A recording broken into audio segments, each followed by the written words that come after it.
Miss Julia Barreto, abay tinuldukan na ang patungkol sa issue ng kanilang hiwalayan ni Mr. Gerald Anderson. Ang lahat ng yan, but before that, if you haven't subscribed yet to my YouTube channel, please don't forget to like, share, and subscribe at hit mo na rin ang notification bell for more showbiz updates.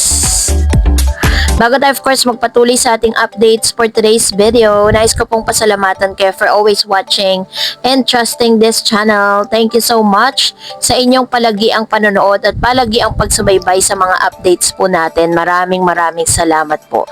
At ngayong araw, let's talk about this one dahil trending at pinag-uusapan pa rin ang ilan sa mga chismis patungkol sa totoong dahilan at hiwalayan di umano ni Mr. Gerald Anderson at ni Miss Julia Barreto. Ito po ngayon ay talaga namang pinag-uusapan online dahil po sa mga deleted videos nitong at photos nitong si Gerald sa kanyang IG account at ganon din naman si Julia sa kanyang IG account. So, panoorin natin ito. Yung mga IG post. Yes. Dahil nga niya na yun, merong isang post si Gerald na parang nasa outing sila kasama si mama niya, di ba? Tapos wala si Julia, hindi kasama. Tapos nung birthday naman ni Miss Marjorie sa Boracay, hindi naman kasama si Gerald. So, nagtataka na yung mga tao, parang di ba dati sa mga family affairs, magkasama yung dalawa? Ayun na nga. Tuloy pa rin ang espekulasyon na split na sina Gerald at Julia. Dahil umano sa pinagdidelete na ni Julia ang mga post niya nakasama si Gerald sa kanyang Instagram account. Otherwise, in-archive muna ni Julia ang kanilang mga photos ni Gerald. Abay, wala pa rin sumasagot sa magkabilang kampo. Pero nananatili pa rin nagpa-follow sa isa't isa sina Julia at Gerald sa Instagram. Sa mundo ng showbiz, hindi na bago ang mga chismis at espekulasyon ukol sa relasyon ng mga kilalang personalidad.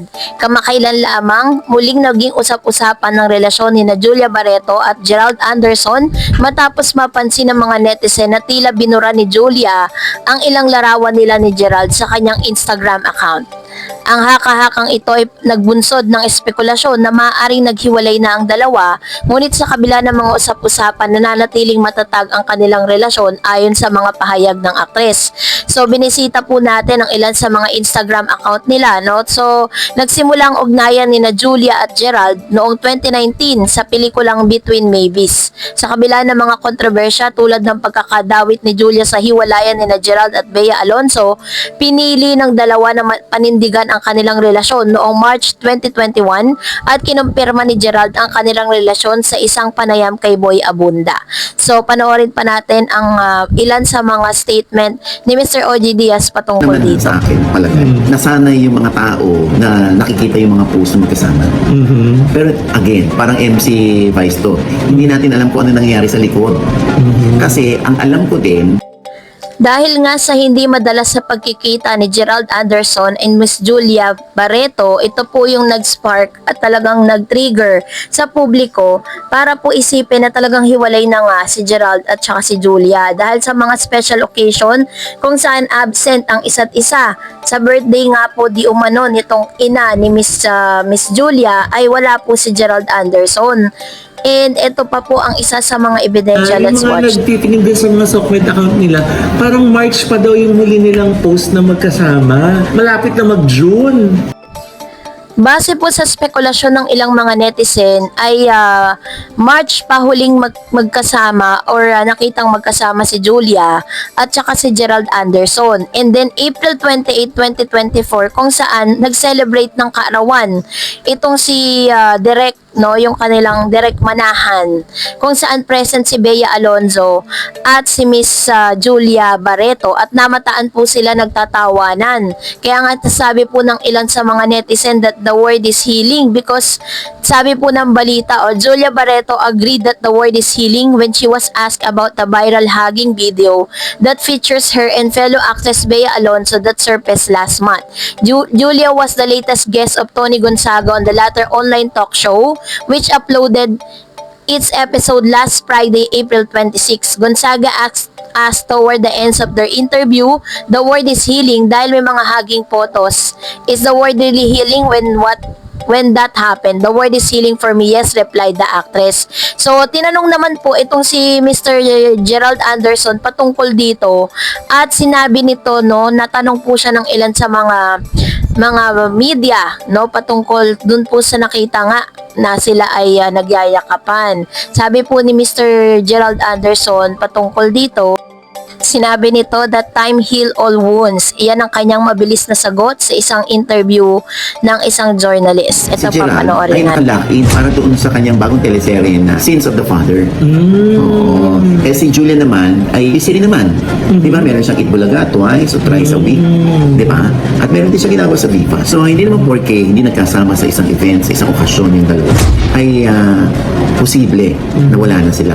Maaaring wala na sila, pero ang sabi nga nung source ko, fake news yan.